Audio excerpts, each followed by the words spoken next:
ঈদের আনন্দ ভাগাভাগি করতে নদীপথে বাড়ি ফিরছেন হাজারো মানুষ। ছুটির দ্বিতীয় দিনেই সদরঘাটে যাত্রীদের উপচে পড়া ভিড়।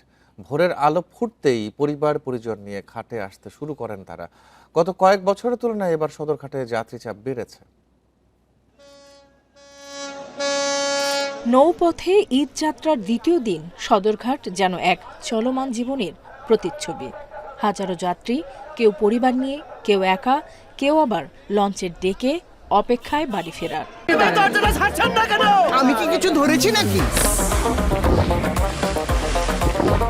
আপুটা আপনাকে চেক আউট করছে, জাস্ট কুল থাকুন। ঈদের ছুটিতে বহুদিন পর আবারও আপন ছন্দে ফিরেছে এই ব্যস্ত নদীবন্দর। নৌপথে ঈদযাত্রা স্বস্তির, নেই হুড়ুহুড়ি, সুশৃঙ্খল পন্টুন, নির্বিঘ্নে লঞ্চে উঠছেন যাত্রীরা। নদীপথের এই যাত্রা শুধু গন্তব্যে পৌঁছানো নয়, এ যেন ভালোবাসা, স্বপ্ন আর পরিবার প্রিয়জনের টানে ঘরে ফেরার গল্প। এবারের বাড়ি ফেরার গল্পটা অন্যরকম। স্বপ্ন বাড়ি যাচ্ছে কোনো ভোগান্তি ছাড়াই। দক্ষিণাঞ্চলের বিভিন্ন জেলার যাত্রীদের নিয়ে একের পর এক লঞ্চ ছেড়ে গেছে। অন্যান্য সময়ের মতো এবার নেই অতিরিক্ত ভাড়া আদায়ের অভিযোগ, বরং নেওয়া হচ্ছে নির্ধারিত ভাড়ার চেয়ে 10% কম। সরকারি ভাড়া হলে 658 টাকা, সেখানে মনে করেন আপনি 10% ছাড় দিয়ে ভাড়া হচ্ছে 590 টাকা। সেরকম অভিযোগ নাই, যাত্রীরা স্বাচ্ছন্দ্যে যাতে যাত্রা করতে পারে সেজন্য কিন্তু বড় দুটো লঞ্চ দেওয়া। নির্ধারিত ভাড়াতে যাত্রা করতে পেরে খুশি যাত্রীরা। আমাদের আগে থেকেই কেবিন নেওয়া আছে, আর আমরা তো যাবো বরগুনা। কোনো হয়রানির শিকার হই না এবং আসার পথে ওইরকম কোনো যানজটের শিকার হই নাই।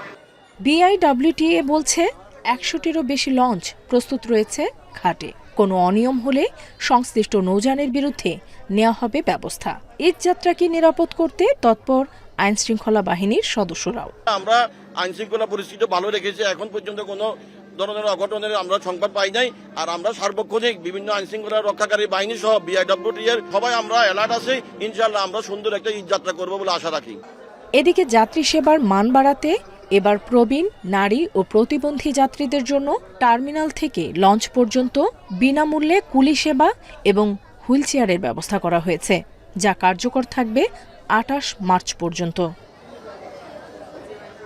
নুরসেলিনা শিউলি, ইন্ডিপেন্ডেন্ট নিউজ, ঢাকা।